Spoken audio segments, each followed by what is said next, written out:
I'm transgender, but for a while I couldn't admit that. I used to comment on other trans people's posts on TikTok and Instagram. I'd say things like, you're a man, you can't change your gender, you still have a dick, horrible things like that. I think I sent the hate because I was jealous and I guess in denial about who I am. I don't think that I cared if they saw the comments or not. I think it was more about me trying to convince myself that you can't change your gender. It's honestly one of my biggest regrets. I wish I'd never done it. I also used an anonymous account to try and hide myself from being the person that was hating. Did people respond that you sent the hate to? I mean, how did that make you feel and what kind of things did they say in response? The people who I was commenting on would rarely reply. I would sometimes get messages from other people who saw my comments and they'd say things like, you're transphobic, you're being hateful. It was those comments and those people saying those things that made me realise that I was incredibly unhappy. How would you feel now, being transgender, if someone sent you the same hate that you used to give? I think if somebody sent me the same hate now, honestly, I don't think I'd be able to handle it. I said some awful things. Did you ever worry about the consequences at all, like the consequences that it could have on you and on them? To me personally, no, because I used an anonymous account, and I know that sounds cowardly, but because of that, I knew that nobody could probably find out who I am. Thank you for being involved in this. Thank you for having me. I hope this helps.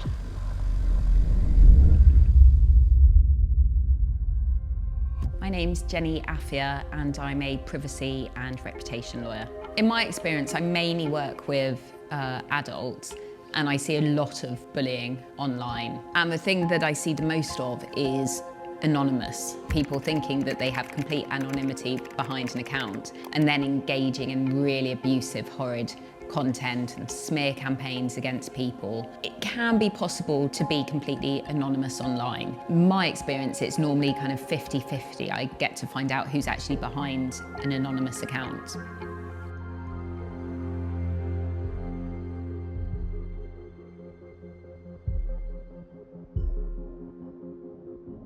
So I just went onto Twitter and our most recent hate comment, which was 23 hours ago, is not a day goes by where I don't think about how much I hate Caitlin and Leah.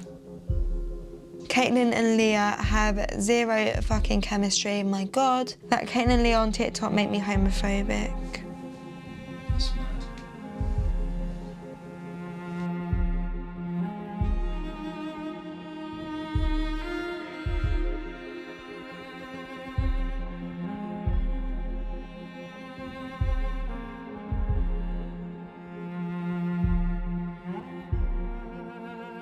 Definitely. Should we read out some hate?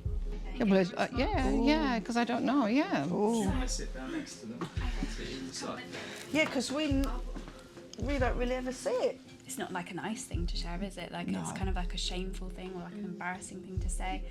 So we're going to read you some of the... But why, sorry, before you even read it, why would you think it's a shameful or embarrassing thing when you know? No, I'm saying like in general, like when, I don't know, not shameful, but like, I don't know what the right way is. Like, Embarrassed, maybe? maybe embarrassed You wouldn't or...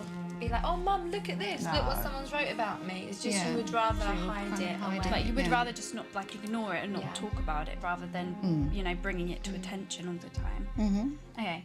Caitlin and Leah on TikTok make me homophobic. Oh, God. I swear to God, I'd rather be straight than be in the same category as effing Caitlin and Leah. Another day of reporting Caitlin Leah's TikToks. I'm so happy I'm on Caitlin and Leah slander TikTok. They're such weirdos. Caitlin and Leah make me homophobic. Can TikTok stop? God. Caitlin and Leah on TikTok make me want to gouge my eyeballs out. Whoa, this is 2022. It's unbelievable. Yeah, I know. Every time I see Caitlin and Leah show up on my For You page, I consider deleting the app. I've never hated two people more. You've both never seen anything Never. like that? No. Because I know my mum always says, you guys don't really ever receive No, I hate." do say Oh, that. no, I've never seen it. I've only seen it once, and I didn't know what to do in the situation because I wanted to protect you as a mother. You want to protect your daughter, and I was really thinking, should I tell you that I saw it, because it was so hurtful seeing it. Yeah. And in the, no, it's all right. And in the end, I did. Why are you crying? No, because it's Because it is hurtful. upsetting, isn't it, for the people Yeah, that That's are why I talking didn't about. want to tell you, because I don't want you to get upset by it. I know, but as a mother, you put yourself out there to help people and you get all this hate. It's not fair. I know, but don't cry No. about it, because then you're letting them win. I know. Yeah, I always say don't ever, just go past it. Never ever let them affect you, Just have a because thick skin. whilst they're doing that, they're leaving somebody else alone. But they don't know you as But- people. They No. don't know you. They just see, a 10-second video and they think they know you.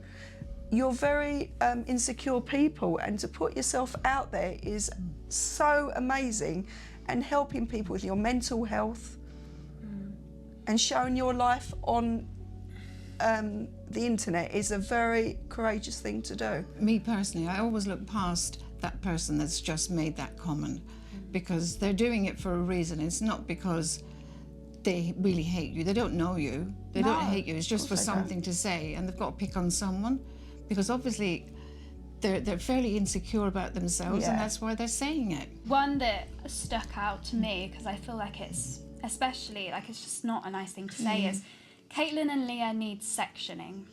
Oh my God, that's disgusting. That is, yeah. That, I can't even respond to that. But that's a very immature mean, how statement, can isn't every- it? It's a very immature can't respond statement. to that. And you don't know how old these people are. You don't know who they are.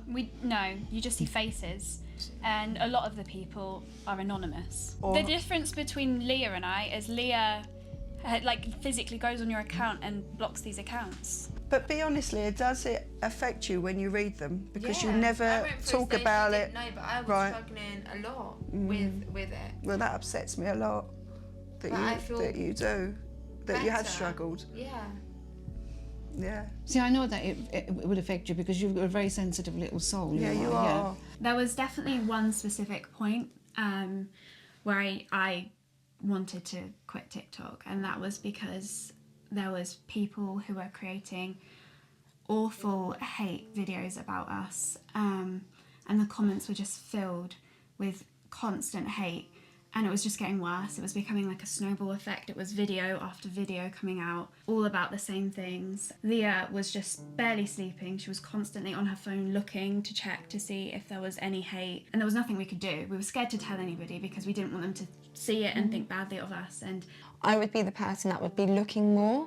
And although Caitlin was like, oh, were you on your phone? What are you looking at? I wouldn't tell her because I want to protect Caitlin. I just feel like I was extremely depressed and sad, and you wouldn't know that on the videos at all. But it was a point where I was just like, I don't know what to do. And if I didn't have Caitlin, I don't know what it could have led to. But luckily I do have Caitlin, I do have my family. And I know that if anything did get worse, I would have to tell them because they do love me and everything. But that was a point where the hate was at its very worst. Like every hour, we'll be getting a video mentioning us saying that they hate us. Our relationship's not real, and that to someone watching that might feel, oh, that's not funny, but we love each other with all of our hearts. We met each other at a very low point of our lives. I didn't leave my house for 6 months, a year before I met Caitlin. I've been in hospital for my mental health before. Like, you've massively struggled with your mental health.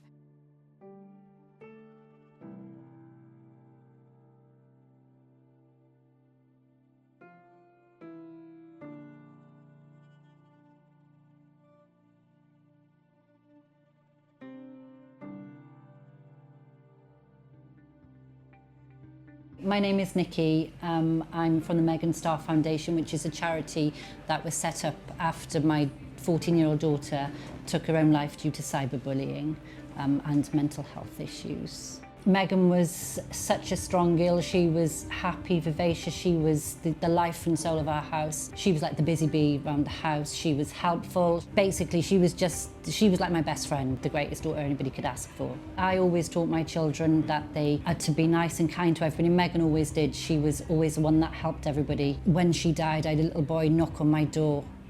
He popped a little letter through to say how sorry he was about Megan. She'd helped him with his bullying. She'd helped settle him down when he went into comprehensive school, and he was really sorry that he couldn't be there for her. And that was one thing that came after Meg died, was everybody who came forward and said, you know, Megan had helped me. She was there for me. She gave me advice. She was always giving advice. I don't think that Megan had any enemies that she knew of. Obviously, you know, there was the cyberbullying that happened, but it's anonymous. Megan always suffered some form of bullying, and I think it was because Megan she had those different friendship groups, and she was always trying to please everybody in the friendship groups, and by doing that she perhaps upset somebody else who, you know, why are you talking to them, you know, you're my friend, you shouldn't be talking to them. But she tended to cope with that, you know, and that started from when she was small, kind of in junior school. We did have a few instances where the police had to be called because of the bullying which was happening in school. But it's just, I think the school's techniques of dealing with it just didn't cut it. It didn't help, and so, you know, it got to a stage where the police had to become involved. It did solve everything at that time, but I think the way that she was treated after that was perhaps why she didn't come to me and tell me then, when she, you know, the bullying got really severe, because she was afraid of repercussions, you know, that I would perhaps get the police involved. Though looking back, in hindsight, I can now look back and see that she was showing signs of being depressed and anxious, that she was struggling with something, but I didn't see it. She didn't say anything, and to me she was being like the moody teenager. She'd be in her bedroom, you know, she'd be on her phone literally 24/7. She'd come down for dinner, I'd say, look, Megan, leave your phone there. If I went to take it off her at the dinner table, she would like have this mini panic attack and try and close everything down, and I think that's possibly because I would have been able to see, you know, what was going on at that time. And now I can see it, but back then I didn't. I just figured that she was just a teenager, hormonal, and she was just exhibiting signs of that. But like I said, now I can see blatantly that she was struggling, but she just obviously didn't feel that she could tell us. On the day that Megan died, Megan was really good. She was a good girl. She didn't play up. You know, she was always good in school. But on the day that she died, I was told that she rebelled. She went into school. Well, she left for school at the proper time. She was late. She was about half an hour late. I don't know where she'd gone for that first half an hour. But that she got changed. She went into school and she wore a bright red hoodie instead of a uniform. She put a pair of black leggings on and she wore bright silver glittery trainers, which was completely the opposite of a school uniform. She was rebellious. She was taking pictures with all her friends. She had her phone out in class. She came home, she was completely normal. We went out for a couple of hours in the evening, and Megan had come with us the night before. My husband had a hospital appointment which was an hour away. Megan had come the night before. So when we went out, I said, you know, you chill out tonight, you can stay home, Meg, and, you know, and chill out. She was completely just still normal, lively, bubbly. Looking back now, I can see she did do her full face of makeup, and she put her hair in a ponytail. I always preferred her with her hair up. I always just say to her she looked really pretty with her hair up. She used to wear it down a lot. And I remember that's one of the last words that I said to her, how pretty she looked. It was as if she was like, do you know what? I've made this decision and I'm going to do what I want today. I'm going to you know, live my last day as I want to. We left about 7:30 for a few hours. I spoke to my eldest son, asked where everybody was, and he was like, oh, in the bedrooms and whatever. And then about 10 to 10, my son phoned and asked if we'd seen Meg. He had a bit of panic in his voice. And I'm like, no, Mug, you know, she's at home. Why, what's the matter? And he said, I can't find her. And I was like, I thought maybe she was out in the hot tub. Maybe she'd taken herself out and gone in the hot tub. I said, I'll go and check in the garden. Nothing like that crossed my mind whatsoever. And he's like, no, I can't find her. And then they found her. I shone the phone when they found her. That's what it was about. Yeah, just gone 10 at night when they found her. At home? At home, yeah. That was the longest drive of my life. But by that time she was, we met at the hospital and that's where we were told. But I knew something was wrong because when we were asking, just kept saying, when the police were on the phone to us, you know, is she okay, is she okay? They wouldn't answer. I instinctively knew that she wasn't okay. There's a child in their bedroom right now and they're feeling down, maybe the way that Megan felt. If you could speak to them now and I would say, like, if I could have said to Meg, is that you won't feel like this forever. It will pass, but by doing what you're about to do, you will destroy so many lives. Because the magnitude of what happens afterwards, it's not, you're not a burden, and I think that's what people think, they're a burden. I'd be better off if I'm not here.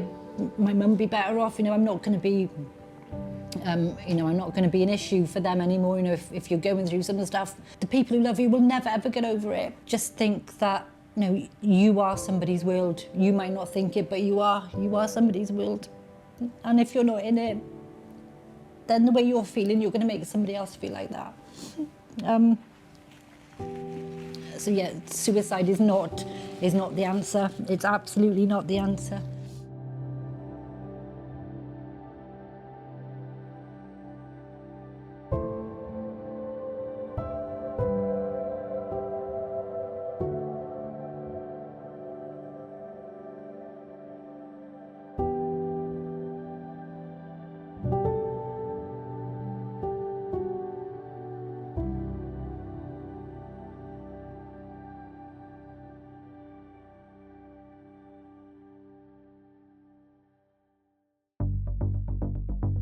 I do think that the majority of social media platforms need to put more things in place to support people that are receiving hate, because if I'm being honest, I don't think that really any of the social media platforms have enough. Yeah, I think the platforms should definitely be doing more. They've basically been dragged into a change of law, arguing for a long time that they could, it's called self-regulate, look after their own conduct and make these small, quite cosmetic changes to make everything safer. I think ultimately every app and social network has a duty of care and responsibility to keep everybody on that platform safe. I think some of them are doing better than others. Instagram, for example, have invested quite a lot in AI and developing new tools to help people better protect themselves online. Years ago, YouTube used to have a real big issue with trolling in comments, and they've changed their policy around usernames and profile pictures, and it reduced. And so I think there's a lot of trial and error that's going on with a lot of social platforms. They are having to face regulation, and they're still lobbying against it. And ultimately, the law that's made by the government will be probably a compromise between tech companies. Ultimately, we believe that every social network has a responsibility, and every social network should be doing more, because if they were doing enough, the issue wouldn't necessarily be as big as it is. However, I do think it's really important that we make a distinction that it's not just the role of social networks to prevent these issues, because they're almost just the platform in which a behaviour manifests itself. When we look at the wider societal topic, you know, the wider issue around society, we have a lot of work to do.